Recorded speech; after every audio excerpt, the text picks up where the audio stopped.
Le partenariat commence maintenant, j'ai envie de dire. Bonjour à tous, j'espère que vous allez bien. Bienvenue sur ma chaîne. Donc en fait, je reviens vers vous pour parler en fait d'un sujet qui m'intéresse beaucoup. En fait, ce sujet c'est le mariage et plus particulièrement en fait la dot, une coutume ancestrale. Je voulais revenir vers vous en fait pour parler de la dot et des dérives qu'elle peut prendre en fait. Déjà, qu'est-ce que c'est que la dot? La dot en fait, c'est un ensemble de biens que le futur époux en fait doit céder à sa belle famille pour rentrer dans ses droits matrimoniaux. Et en fait ça peut être des tissus, des bijoux, de l'argent, etc. Normalement, généralement, elle est donnée à la femme. C'est pour qu'elle puisse se constituer un patrimoine pour son mariage. Par exemple, s'acheter des vaisselles, s'acheter des bijoux, s'acheter des habits, ou plutôt des trucs qui peuvent coûter cher, comme ça au moins le jour où par exemple durant son mariage les temps sont difficiles, qu'elle veut de l'argent pour pouvoir aider son mari, elle peut revendre cet or là pour pouvoir avoir de l'argent, pour pouvoir aider son mari, pour pouvoir s'aider elle-même si elle veut démarrer un business, qu'elle veut faire quelque chose. Mais on sait très bien que la dot le plus souvent c'est donné à la famille de la mère, ou à la mère, ou aux oncles, tout ça, pour qu'elle puisse se faire plaisir. Et en fait la dot c'est une coutume très répandue en Afrique. Presque tous les pays d'Afrique le font, ou plutôt toutes les ethnies d'Afrique le font. Et en fait, moi je suis sénégalaise, et dans la société sénégalaise en fait, selon la loi en fait, la dot elle est à 3000 francs. Donc le mari doit céder 3000 francs à la famille de la fille en fait pour prendre une femme. Et les réjouissances, c'est-à-dire en fait les fêtes qui s'en suivent en fait ne doivent pas dépenser le montant de 15 000 francs. Et en fait, c'est la loi en fait qui fixe ça. En fait, il faut se dire qu'en fait c'est un montant symbolique. En fait, il ne faut pas que la dot prenne un aspect financier. En fait, selon la loi, si le mari il a donné plus de 3000 francs, il ne peut être remboursé qu'à hauteur de 3000 francs, et c'est tout. En cas de litige par exemple, s'il y a un problème.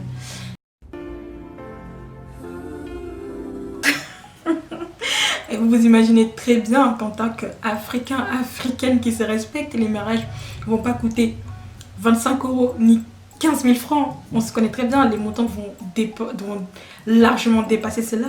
Mais en fait, c'est plus une valeur symbolique en fait. Pour pas que la dot puisse prendre des proportions ou des dérives. En fait, au Sénégal, comme il y a plusieurs ethnies, la dot est pratiquée selon les ethnies. Et moi, je suis d'ethnie Mandjak. Je pense chez nous en fait, la famille du garçon en fait doit donner une boisson, doit donner de la boisson à la famille paternelle en fait de la fille, soit le cousin du père ou l'oncle de la fille, mais paternelle. Il me semble que chez nous en fait c'est la boisson, mais après je sais pas si on fait la dot ou pas, parce que ça je ne sais pas du tout, parce que c'est deux choses différentes. Mais il y a un truc qu'on fait généralement, c'est la boisson. Chaque ethnie ce qu'elle demande, et chaque ethnie en fait ses coutumes.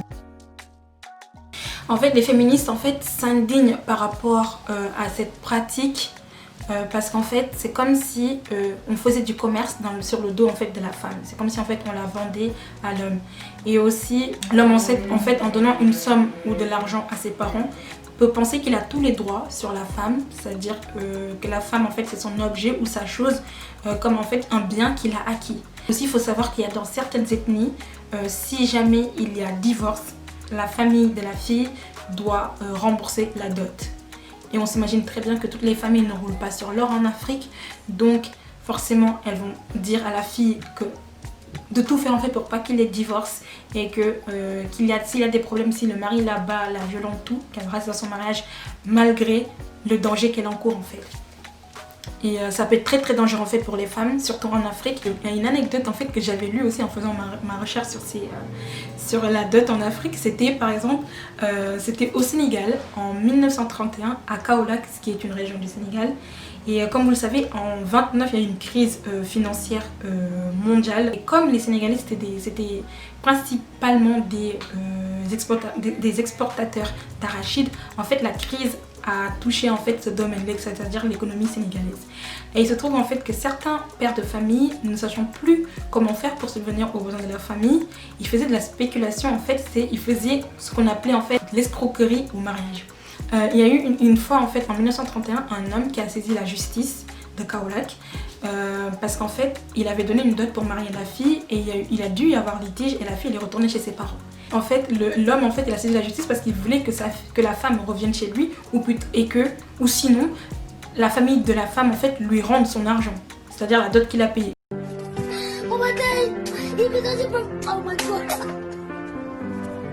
Et en fait il se trouve que le père, quand la fille elle est revenue chez elle, le père il avait remarié la fille afin de toucher une autre dot. Okay. La justice a annulé le second mariage de la fille et a remis la fille en fait à son mari parce que sinon c'était de l'escroquerie pure et dure. Oh my god! Wow! Oh my god! Et en fait on appelait ça l'escroquerie au mariage parce qu'en fait c'est que les pères en fait faisaient de la spéculation, ils donnaient leur fille en mariage pour prendre une dot et dès qu'il y avait litige, ou plutôt celle-ci devait créer litige et après elle retournait chez ses parents pour que son père puisse la remarier et encore toucher une autre dot. Comment des parents peuvent faire ça sincèrement à leur fille?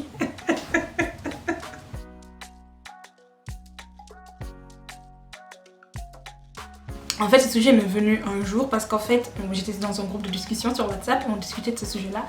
Et il se trouve qu'en fait, certaines filles, elles disaient non, elles peuvent pas aider le gars parce que sinon c'est comme si en fait elles avaient l'impression de payer leur propre dot et que aussi ce dernier doit prouver à sa famille qu'il peut prendre soin d'elle et de son futur foyer. Il y en a qui ont dit non, moi je peux pas le payer, c'est la honte de pouvoir payer sa dot, c'est la honte, c'est ça, j'étais en mode...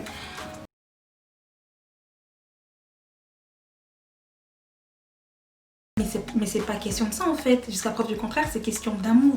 Dans toute cette histoire, on arrive à oublier l'amour au fond. Donc s'il peut pas payer ta dot, sachant que vous avez traversé maintes et maintes situations, et juste parce qu'il peut pas payer ta dot, donc tu dis non. Si jamais c'est le mariage qui te motive derrière, aide-le à payer ta dot. Qu'est-ce que ça peut te coûter en fait? Qu'est-ce que ça peut te coûter d'aider à payer ta dot si c'est le mariage qui te motive? Que le mariage c'est un partenariat. Donc si tu vois qu'il y a des difficultés pour payer ta dot, c'est soit tu parles avec tes parents, soit tu l'aides à payer ta dot, c'est juste ça en fait. Et comme on dit c'est un partenariat, ben, le partenariat commence maintenant, j'ai envie de dire. Je trouve que payer la dot à deux c'est une bonne idée parce qu'il y a certains parents qui partent dans des dérives. Un homme en fait il avait 500 000 francs, dites-vous que 500 000 francs déjà pour un jeune africain c'est beaucoup. Il avait 500 000 francs pour demander la main de la fille. Il est parti chez les parents de la fille, le père a dit niet, non je donnerai pas ma fille à moins de 1 million de francs. Et lui en fait il était indigné, même la fille, même quand il racontait l'histoire, la fille même, elle avait honte. Mais le truc c'est que il s'est dit je veux la femme, c'est elle que je veux donc je vais tout faire pour la marier parce que c'est elle que j'aime en fait.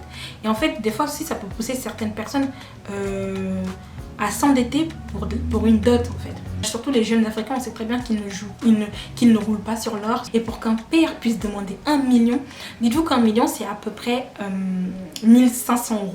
1500 euros.